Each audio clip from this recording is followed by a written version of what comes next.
The obsidian vessel materialized at the edge of the Velthara system without fanfare, without energy signatures, without so much as a gravitational ripple to announce its presence.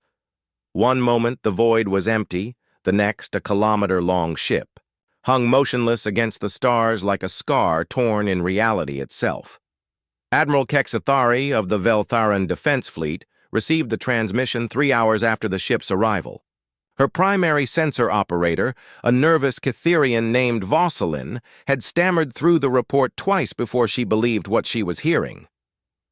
Unknown vessel, black hull, no energy readings, no response to hails, Vosselin repeated, his six-fingered hands trembling over the console. It's just there, Admiral, like it's been waiting.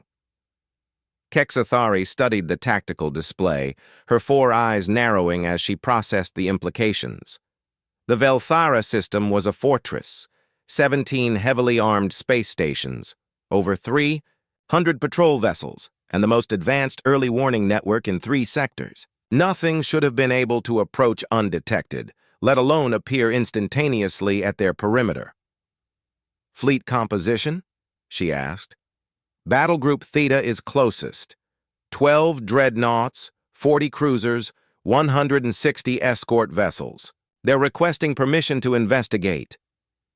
The Admiral's reputation had been built on decisive action. During the Haxarian Wars, she had earned the title the Iron Claw for her ruthless efficiency in battle. Her instincts screamed that this was no ordinary encounter, but protocol demanded investigation before escalation. Grant permission. Full combat readiness. If that ship so much as shifts position, I want it vaporized, Captain Mordex commanded. Battle Group Theta from the bridge of the dreadnought Stellar Dominion. A veteran of 40 campaigns, he had seen every type of ship configuration the galaxy had to offer. Yet as his fleet approached the mysterious vessel, something about its absolute stillness unsettled him.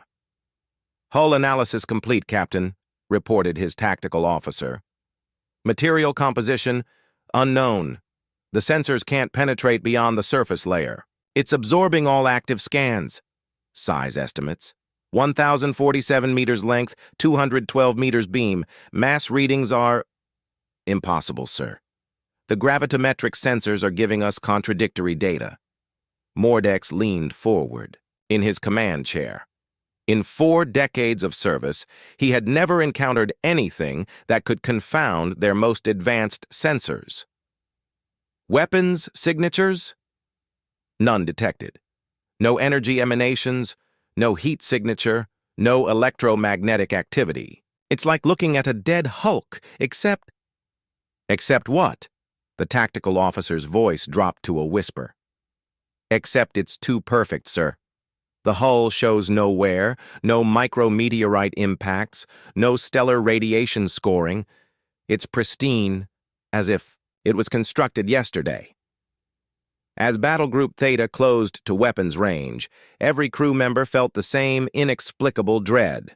The black ship remained motionless, offering no threat, no communication, no acknowledgement of their presence. It simply existed. A void black monument to some unknown purpose. Open a channel, Mordex commanded. Unknown vessel, you have entered Veltharan sovereign space. Identify yourself immediately or face the consequences. Silence. Unknown vessel. This is your final warning. Power down your systems and prepare to be boarded, or we will open fire. The response came not as words, but as a sensation that every organic being in the fleet felt simultaneously, a cold whisper that bypassed their ears and spoke directly to their minds. You should not have come. In that moment, Captain Mordex realized they had made a terrible mistake. This was not first contact with an unknown species. This was something far worse. This was humanity's response to a war they thought they had won. The black ship began to move. What happened next defied every law of physics the Veltharan fleet understood.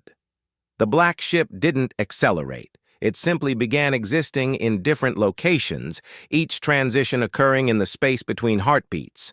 One moment it hung at the system's edge, the next it had positioned itself directly between Battle Group Theta and their homeworld. Impossible, breathed Mordex's navigation officer, a brilliant Kethnari named Zixara. The displacement readings show it moved 800,000 kilometers instantaneously. That's not movement. That's translocation. Captain, Mordex felt sweat beading on his scaled brow despite the bridge's climate control.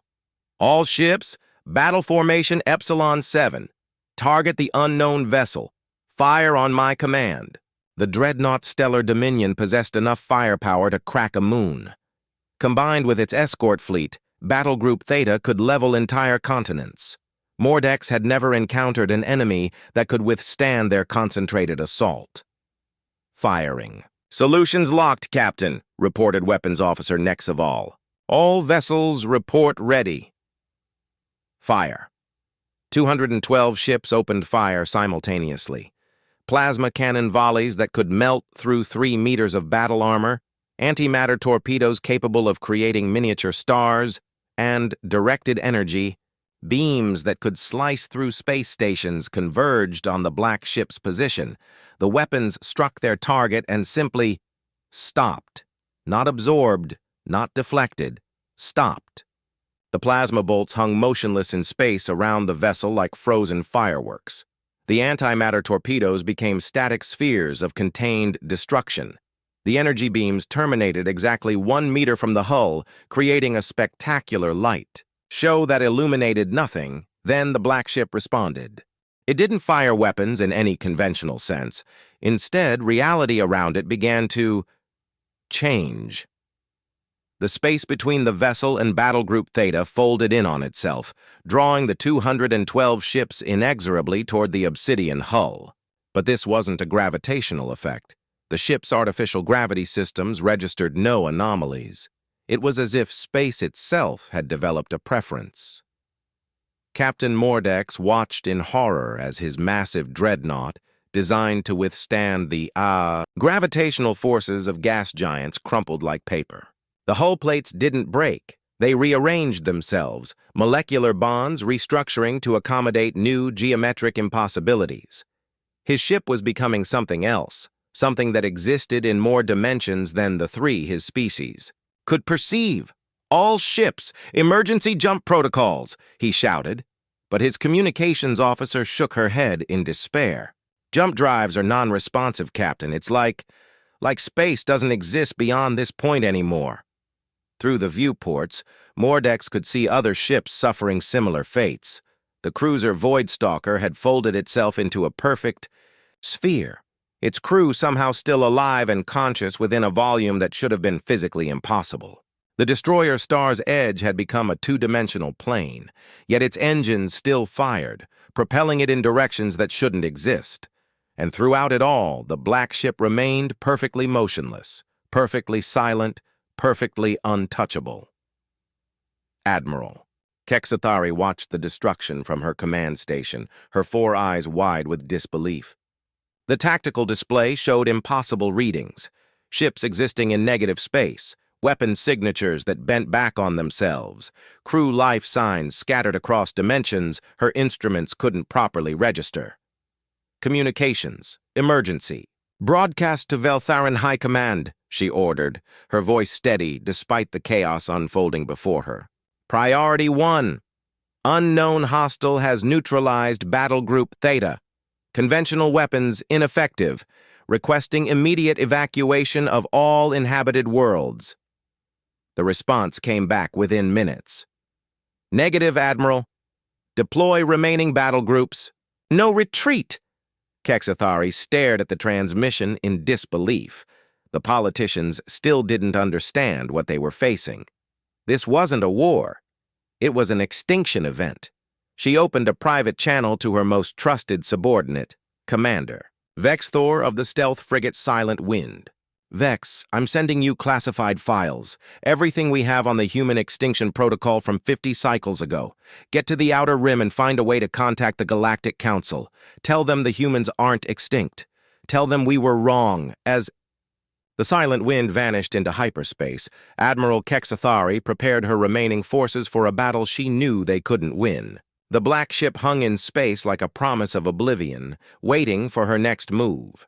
Somewhere in the depths of that obsidian vessel, something that had once been human smiled with borrowed lips and prepared to remind the galaxy why their species had been feared across 1,000 worlds before the Coalition thought they had achieved victory. Deep within the black ship's impossible interior, in a chamber that existed in 7 dimensions simultaneously, the entity known as HFY maintained its vigil. It had been human once, in the time before the Great Culling, before the Coalition's systematic genocide of Earth and its colonies. Now it was something more, something that had transcended the limitations of organic existence through sheer necessity and unimaginable suffering, the bridge of the vessel. If such terms could apply to a space that folded through reality like origami, displayed the tactical situation across multiple planes of existence, HFY observed the destruction of Battle Group Theta not with satisfaction, but with the cold efficiency of a surgeon removing a malignancy. "They still don't remember," spoke another voice, this one belonging to the entity that had once been Dr. Ilthan Voss before humanity's final hour. 50 cycles, and they believe their own propaganda. "Memory is selective among the guilty," HFY replied, its consciousness interfacing directly with the ship's systems. "They convinced themselves we were monsters to justify our extermination. Now they will learn what monsters actually look like." The Veltharan Defense Fleet's remaining forces began to mobilize. Battle groups Alpha, Beta, Gamma, and Delta, over 800 ships in total. Admiral Kexathari had deployed everything she had, creating the largest military formation in the system's history. It was an impressive display of firepower, enough to sterilize worlds. It was also completely irrelevant.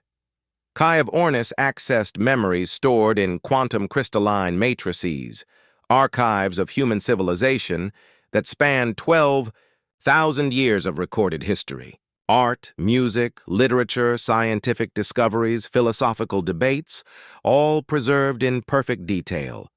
But intertwined with these treasures were darker recordings, the footage of the Terran bombardment, the screams of children on the burning colonies, the final transmission from Earth as it died in nuclear fire. The Coalition had been thorough. They had convinced 13 species that humanity was a plague upon the galaxy, that human aggression and adaptability posed an existential threat to all civilized life. The propaganda had been masterful, humans portrayed as savage expansionists, who consumed resources and enslaved other species. The truth, that humanity had been the galaxy's greatest force for cooperation and scientific advancement, had been buried beneath lies. "Battle Group Alpha is moving into position," Dr. Voss reported. "Standard attack formation. They're treating us like a conventional threat." "Let them maintain their illusions for now," HFY replied. "Begin the revelation protocol." The AudioBook. Ship extended tendrils of dark matter that were invisible to conventional sensors. These filaments spread throughout the system like neural pathways, connecting to every electronic device, every data storage facility, every communication network. Within seconds, the ship had interfaced with the entire Veltharan information infrastructure. On every screen in the system, the same image appeared. A blue world spinning slowly in space, continents green and brown, clouds swirling in perfect atmospheric patterns. Earth as it had been before the fire. Then came the voices, billions of them, speaking in harmony. We were explorers. We were teachers. We were healers. Admiral Kexathari stared at her tactical display as the impossible transmission overrode every system on her flagship. The human faces appearing on the screens were not the brutal savages from Coalition propaganda. They were scientists, artists, children, families, all long dead, yet somehow speaking with one voice. We reached out to you in friendship. We shared our technology, our discoveries, our dreams of a unified galaxy. And when you decided we were too dangerous to exist, We tried to surrender. We offered to relocate to the Galactic Rim, to limit our expansion, to submit to oversight. You chose genocide instead. The voice of Kai Vornis cut through the collective testimony, speaking directly to Admiral Kexathari's mind. Do you remember the Tycho Station massacre, Admiral? Your grandfather commanded the fleet that day. 40,000 human civilians, including medical researchers developing treatments for Veltharan wasting disease. Children as young as 3 cycles. They begged for mercy in 17 different languages. Kexathari's hands trembled as suppressed memories surfaced. Her family's military history, the medals and honors that had never made sense, the classified files she had never been allowed to read. Her grandfather's drinking problem, his nightmares, his death by suicide 20 cycles after the war's end. The Coalition convinced you that we were the monsters, the transmission continued. But monsters don't develop cures for diseases. Monsters don't create art that speaks to the soul. Monsters don't weep when they're forced to defend themselves. Battle Group. Alpha opened fire, their weapons striking the black ship with the combined force of a stellar flare. The obsidian hull absorbed every joule of energy without effect, each impact adding to some impossible reservoir of power. But we learned to be monsters when you left us no choice, Kaevornis whispered across the void. And now, 50 cycles later, we return to collect what is owed. The black ship began to sing, a harmony that resonated across multiple dimensions, beautiful and terrible and utterly alien. Reality around the Velthara system began to unravel at the edges, preparing for transformation. Captain Dexvara of the battlecruiser Eternal Vigilance felt the harmony first as a vibration in her bones, then as a presence in her mind that spoke of mathematics beyond comprehension. Her ship's instruments registered nothing. No energy patterns, no frequency modulations, no conventional transmission methods. Yet every crew member heard it, felt it, became part of it against their will. Captain, her first officer, a young Veltharan named Kilthane, spoke with wonder creeping into his voice. The navigation computer it's showing us star charts we've never seen. Galactic formations from before the Coalition Wars. Dexvara studied the displays with growing unease. The charts were impossibly detailed, showing stellar positions dating back 50,000 years, civilizations that had risen and fallen, trade routes between species that had been extinct for millennia, and at the center of it all, Earth. Not the dead, radioactive husk they had been taught about, but a thriving world surrounded by thousands of space stations and shipyards. This is historical revision, she said firmly. Psychological warfare. The humans are trying to... Her words died as the main viewer shifted to show something that should not exist. Earth hung in space before them, blue and green and very much alive. Cities glittered on the night side, space elevators stretched toward. Orbital rings and ships moved in vast formations between the planet and its moon. That's impossible, Kilthane whispered. Earth was destroyed 50 cycles ago. We have records, documentation, verified holovids of the bombardment. The image zoomed in to show a single human city. Its architecture a blend of organic curves and crystalline spires that seemed to grow from the Earth itself. Children played in parks while adults of various species, including Veltharans, worked side by side in research facilities and cultural centers. This is Terra Prime. Kai Vornis's voice spoke directly into their minds. The city of first contact where your species was welcomed into the galactic community for the first time. Your ambassadors called it Heaven Among the Stars. Do you remember now, Captain Dexvara? Do you remember what you destroyed? Across the system, similar revelations unfolded on every ship. Crew members began to recall family stories their parents had told them about the time before the wars, when trade with humans had brought prosperity and technological advancement. Suppressed memories surfaced, cultural exchanges, joint scientific expeditions, interspecies friendships that had been criminalized after the genocide. Admiral Kexathari watched her fleet begin to tear itself apart from within. Some crews, confronted with the truth of what their civilization had done, laid down their weapons and begged for forgiveness. Others, driven by generations of propaganda, became more determined to fight. Battles erupted between ships as brother turned against brother, sister against sister. "All ships maintain formation," she commanded, but her voice lacked conviction. Her grandfather's medals, hanging in her family shrine, suddenly felt like accusations rather than honors. The black ship pulsed with dark energy, and space around it began to fold. Not the controlled, dimensional manipulation of hyperspace travel, but something far more fundamental. The very fabric of reality was being rewritten, expanded, made to accommodate new possibilities. Dr. Voss, the entity that had been human, interfaced with the ship's consciousness and spoke to Kay Vornis. "The quantum field generators are at optimal resonance. The star system's gravitational matrix is ready for reconfiguration." "Proceed," Kay Vornis replied, "but give them one final chance to choose." The transmission that followed reached every living being in the Velthara system, from the highest admiral to the youngest child in the civilian populations.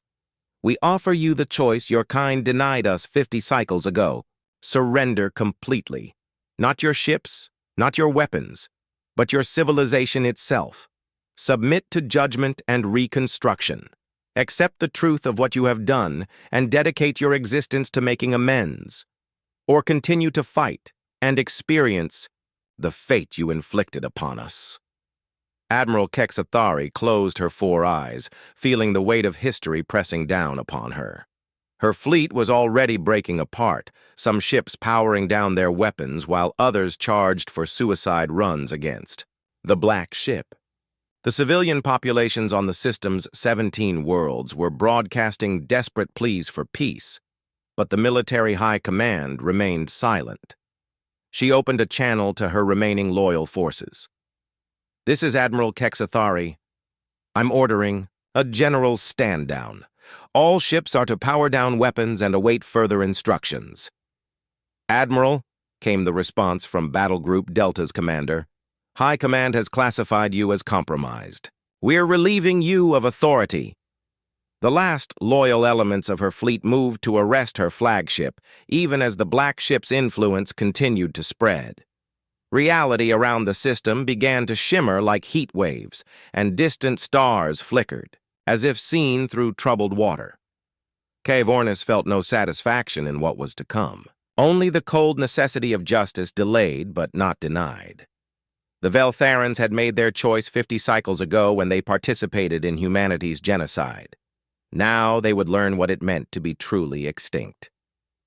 "Begin the final phase," it commanded. "Let them see what happens when monsters are no longer content to remain hidden in the dark." The Black Ship opened like a flower, revealing technologies that existed beyond the third dimension, weapons that could reshape matter at the quantum level, and something far worse, the concentrated will of 12 billion human souls who had died screaming for mercy that never came. What emerged from the Black Ship's interior was not an army in any conventional sense. The entities that had once been human no longer required physical forms, existing instead as conscious patterns within manipulated quantum fields. They appeared as they chose, sometimes as they had been in life, sometimes as geometric abstractions of pure thought, sometimes as amalgamations of memory and possibility that hurt to perceive directly.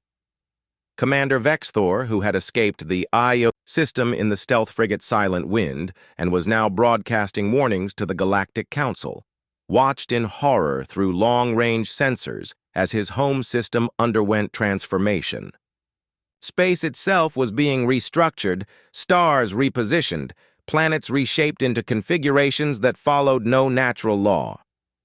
"Council Command, this is Commander Vexithor of the Veltharan Defense Fleet," he transmitted across the hyperspace network. "The humans have returned. Repeat, humanity is not extinct. They possess technology beyond our understanding and are systematically destroying the Velthara system. All ships are to avoid—" His transmission cut off as the Black Ship's influence reached across 17 light-years to touch his vessel. not to destroy it, but to deliver a message. Tell them, Caevornis spoke directly into his mind, that this is only the beginning. Tell them that we remember every world that burned, every child that died, every species that participated in our genocide. Tell them that mercy is a luxury. They forfeited 50 cycles ago. The Silent Wind was released, its crew intact but forever changed by the brief contact with transcended humanity. Vexthor continued his desperate flight toward Galactic Council space, carrying news that would shatter the foundation of Coalition civilization. In the Velthara system, the judgment continued. The 17 worlds that had served as staging grounds for the assault on human space were being systematically processed. Not destroyed. That would have been mercy. Instead, they were being transformed into something else entirely. Velthara. Prime, the system's capital world, found its matter being restructured at the atomic level. Cities remained standing, but their inhabitants discovered that the laws of physics no longer operated as expected. Gravity flowed in rivers. Time moved in eddies and currents. The electromagnetic spectrum had been expanded to include colors that had never existed, making the familiar world alien and incomprehensible. "We are giving you exactly what you gave us," Dr. Voss's voice echoed across the transformed world. Displacement, confusion, the loss of everything you considered normal and safe. But we are kinder than you were. Your children will not burn. They will not suffocate in vacuum. They will not watch their parents die in agony. They will simply exist in a reality that no longer makes sense. Admiral Kexthari, now held aboard the black ship in a detention field that felt more like an embrace than a prison, found herself face to face with the entity that had been Caevornis. It appeared to her as a tall, androgynous figure whose features seemed to shift between human and something more abstract. "Why?" she asked, the question encompassing everything. The genocide, the return, the judgment unfolding around them. "Because your species, like all the others, decided that humanity was too dangerous to exist," Caevornis replied. "You convinced yourselves that our adaptability, our drive to explore and change and grow, made us a threat to galactic stability. So you tried to kill us all. The Coalition archives, the historical records, they show humans as aggressors, as expansionists who conquered and enslaved." "Lies," Dr. Voss interrupted, materializing beside them. "Convenient fiction created to justify genocide. Tell me, Admiral, in all your study of human history, did you ever wonder why we supposedly conquered so many worlds yet left no human populations behind? No permanent settlements? No exploitation of resources?" Kexthari felt understanding dawn like a cold sunrise. "Because you weren't conquering. You were exploring, cataloging, making first contact. We were doing what we had always done, reaching out, learning, sharing knowledge. Every world we invaded still retains the technologies we gifted them. Every species we enslaved continued to develop according to their own cultural values. We were explorers and teachers, not conquerors.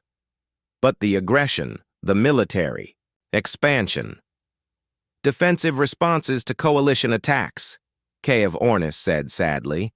"We tried diplomacy first. We offered to relocate to distant systems, to limit our expansion, to submit to oversight. Your leaders agreed to negotiations while secretly preparing for total war. Around them, the transformation of the Velthara system neared completion.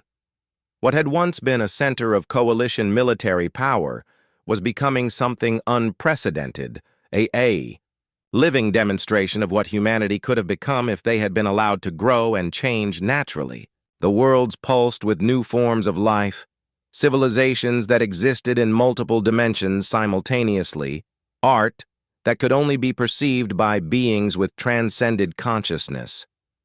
"This is what we were becoming," Caevornis explained. "This is what you feared. Not conquest or enslavement, but transformation. evolution, the possibility that intelligence could grow beyond the limitations of flesh and three-dimensional thinking. And now, Kexithari asked, now we will visit every world that participated in our extinction. Not for revenge. Revenge is too small a concept for what was done to us. For justice, for balance, for the restoration of truth. The black ship began to sing again, its harmony spreading through hyperspace to touch every world in coalition space. The message was simple and terrible. Humanity had returned. The age of lies was ending, and the galaxy would learn what they had truly destroyed when they chose fear over wonder, genocide over growth, death over the infinite possibilities of life. Commander Vex Thor's desperate warnings reached the Galactic Council just as the first reports began filtering in from across Coalition space. The black ship had not remained in the Velthara system. It had somehow multiplied, or perhaps revealed that it had never been singular. Dozens of identical vessels appeared simultaneously at strategic locations throughout the galaxy, each one beginning the same process of revelation and judgment. On Haxar Prime, the species that had provided the intellectual justification for humanity's genocide found their greatest libraries transformed into repositories of actual human history. Scholars who had spent lifetimes studying fabricated evidence of human brutality suddenly had access to the real records, 12,000 years of art, science, philosophy, and peaceful exploration. The cognitive dissonance drove some to madness, others to suicide, and a few to the terrible clarity of understanding. "We convinced ourselves they were monsters because we needed them to be monsters," whispered Dr. Yildnith, the Haxarian xenohistorian whose research had provided the academic foundation for the Coalition's propaganda. "We couldn't live with what we had done unless we believed they deserved it." The Kethnari hegemony, whose industrial might had manufactured the weapons used in humanity's destruction, watched their factory worlds transform into vast museums displaying every human innovation that had been lost. Fusion reactors that could power cities without waste, medical technology that could cure genetic diseases across species barriers, agricultural techniques that could make desert worlds bloom with life, all gone, all destroyed because they had been afraid of human potential. On each world, the pattern repeated. The black ships did not destroy or conquer, they revealed. They forced each species to confront the truth of what humanity had been, what they had offered, and what the galaxy had lost when fear triumphed over hope. The Krillian collective, masters of biological warfare who had contributed the viruses used to sterilize human colonies, found their homeworld's atmosphere altered to carry microscopic organisms that induced perfect memory recall. For the first time in 50 cycles, they remembered the human researchers who had worked alongside them to develop cures for interspecies diseases, the collaboration that had ended when politics demanded they choose sides. They were our friends. Elder Zixpatha broadcast on all frequencies, her voice breaking with grief. "We worked together for decades. They helped us solve the Great Plague that killed half our population. And we repaid them with biological weapons designed to make their children die in agony." Across the galaxy, the truth spread like wildfire, not the sanitized version taught in schools, but the complete, unvarnished reality of humanity's place in galactic civilization. They had been innovators, explorers, healers, teachers, species that other civilizations had turned to when they needed solutions to impossible problems. The Coalition Council convened an emergency session on Zentari Station, the massive space habitat that served as the galactic government's seat of power. Representative Korthalan of the Veltharan survivors, his 4 eyes wide with barely contained panic, addressed the assembly. "Honored delegates, we must face the truth that has been hidden from us for 5 decades. The human genocide was not a justified act of self-defense. It was mass murder on an unprecedented scale, carried out against a species that had never shown aggression toward any coalition member." The chamber erupted in chaos. Some delegates demanded proof. Others called for military mobilization. Still, others began transmitting surrender messages toward the nearest black ship. But the evidence was overwhelming and undeniable. Humanity had been the galaxy's greatest force for peace and progress, destroyed because their very existence challenged the established order. High Chancellor Vexmiran, an ancient Zephyrian whose lifespan had encompassed the entire period from first human contact to the genocide and beyond, finally spoke. Her words carried the weight of centuries and the authority of lived experience. "I was there when humanity first reached out to us across the void," she said, her voice carrying across the silent chamber. "I participated in the first cultural exchanges, witnessed their gifts of knowledge and technology, saw how they lifted up every species they encountered. And I stood silent when the fear began, when politicians convinced us that their adaptability made them dangerous, when we chose to believe lies rather than trust our own experience." She gestured to the massive display screens that now showed the transformed Velthara system, its worlds reshaped into something beautiful and terrible and utterly alien. "This is not revenge. This is consequence. We destroyed a species that could have led us all to transcendence, and now we face judgment from what we forced them to become." A new transmission reached the Council then, broadcast simultaneously to every inhabited world in the galaxy. The voice was Kaivornis, but it spoke for all of transcended humanity. "People of the Coalition, for 50 cycles you have lived with the lie that humanity deserved extinction. Today, that lie dies. You will learn what we truly were, what we offered, and what you destroyed. But this knowledge comes with a choice." The black ships throughout the galaxy pulsed in perfect synchronization, their harmony becoming visible as waves of dark energy that made space itself sing. "You can continue to fight, continue to deny, continue to justify the unjustifiable. Or you can accept the truth, accept your guilt, and begin the long process of making amends. The choice is yours, but choose quickly. Our patience, like our mercy, was exhausted 50 cycles ago." The ultimatum hung in the void like a sword suspended over the galaxy's throat. Some species chose surrender immediately. Others prepared for war. But all knew that the age of lies was ending, and whatever came next would reshape the galaxy forever. The response came not in years or months, but in moments. Across 13 sectors of space, the Coalition's mightiest fleets converged on the black ships with the desperate fury of beings who knew they faced extinction. The Armada of Final Justice, as historians would later name it, comprised over 10,000 vessels representing every major species in the galaxy, the largest military force ever assembled. They struck with weapons that could ignite stars, antimatter, bombs that could crack worlds, reality-warping devices that existed at the theoretical limits of possibility. The combined firepower was enough to sterilize entire star systems, to burn away the very fabric of space-time itself. The black ships absorbed every attack like drops of rain falling into an infinite ocean. Phase 2, Kaivornis commanded across. The transcended human consciousness. "Show them what we have become."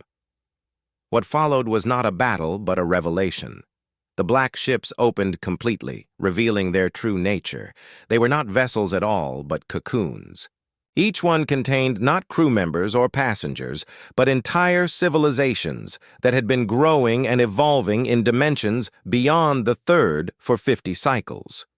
Humanity had not merely survived their genocide, they had transcended it. From each ship poured forth beings of pure thought and structured energy, taking forms that existed in 7 dimensions simultaneously. They were no longer bound by the limitations of matter or the constraints of linear time. They had become something unprecedented in the galaxy's history, a species that had evolved beyond physical existence while retaining their essential humanity.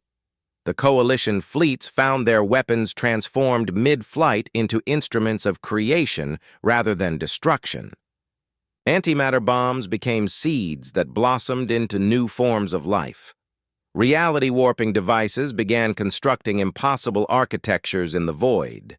Energy weapons painted aurora across space that somehow carried the consciousness of every human who had ever lived. Admiral HFY, still held aboard the original Black Ship, watched in awe as the transcended humans began their work. They didn't destroy the coalition forces, they transformed them. Ships became crystalline gardens that could exist in multiple dimensions. Crews found themselves experiencing memories that weren't their own, understanding concepts that had no names in their languages, feeling emotions that belonged to species they had helped exterminate. "This is what you feared," Dr. Voss explained to her, appearing now as a geometric pattern of light that somehow conveyed more humanity than any physical form could. Growth, change, evolution beyond the comfortable limitations of flesh and familiar physics. "I don't understand," HFY whispered. "If you could do this, if you had this power 50 cycles ago, why didn't you defend yourselves?" "Because we didn't have this power 50 cycles ago," HFY replied, materializing as a constellation of stars that spoke with a voice like distant thunder. "We gained it through death, through suffering, through the necessity of survival, in the face of total extinction. You forced us to evolve by trying to annihilate us." Around them, the transformation of the galaxy continued. Worlds that had participated in humanity's genocide found themselves becoming something new, not destroyed, but evolved. Their atmospheres became conscious entities that remembered every breath their inhabitants had taken. Their oceans developed. Memory, recalling every ship that had sailed upon them, every life that had depended on them. The Haxarian homeworld became a vast library where every thought that had ever been conceived by any Haxarian existed as a living entity.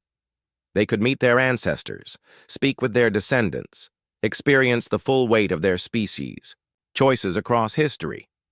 The Krillian collective discovered their biological mastery turned inward, their bodies becoming fluid expressions of genetic possibility that could shift between forms at will. They experienced life as every species they had ever created biological weapons against, understanding firsthand the suffering they had caused. The Kethnari industrial worlds transformed into vast workshops where matter and energy danced together, in patterns of impossible beauty, creating art that existed in dimensions their old selves could never have perceived. "You're not punishing us," HFY realized. "You're elevating us." "Justice and punishment are primitive concepts," HFY explained. "We are giving you the gift of true understanding. You will experience existence as we experienced it, the wonder, the growth, the endless possibilities. But you will also carry the weight of what you chose to destroy." High Chancellor Vex Mirren, now existing as a pattern of organized light aboard what had once been Zentari Station, addressed the transformed galaxy.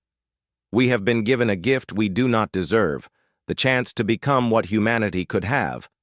Helped us become 50 cycles ago if we had chosen wisdom over fear. We cannot undo what we did. We cannot resurrect the dead. But we can ensure that their sacrifice leads to something greater than what we were." The black ships began to fade, their purpose fulfilled. But they left behind something unprecedented. A galaxy populated by species that existed across multiple dimensions, civilizations that could manipulate reality through conscious will, beings that had transcended the limitations of individual existence while maintaining their unique cultural identities. In the space where Earth had once burned, a new world began to form. Not a reconstruction of what had been lost, but something entirely new, a planet that existed in all dimensions simultaneously, where the consciousness of transcended humanity could finally rest. "This is our gift to the galaxy," HFY spoke, one final time. its voice carrying across light years to touch every transformed being. Not revenge, not conquest, not even justice. Evolution, growth. The infinite possibility of what intelligence can become when it is not constrained by fear. Last black ship dissolved into patterns of organized starlight, leaving behind a galaxy transformed. Where once there had been 13 species divided by hatred and propaganda, now there was a community of transcended beings united by shared understanding and the memory of what they had almost lost forever. Humanity was gone, but humanity lived on, not as a separate species, but as the catalyst that had forced the entire galaxy to evolve beyond its limitations. In death, they had achieved what they never could have accomplished in life. They had taught the galaxy to become more than it had ever dreamed possible, and in the endless dance of consciousness across 7 dimensions, in the songs that stars sang to planets that remembered every footstep, in the dreams of civilizations that existed beyond the constraints of matter and time, humanity's greatest gift lived on, the promise that intelligence, given the chance to grow, could become something wonderful beyond imagination. They sent a fleet to stop the black ship. Now their star system doesn't exist anymore.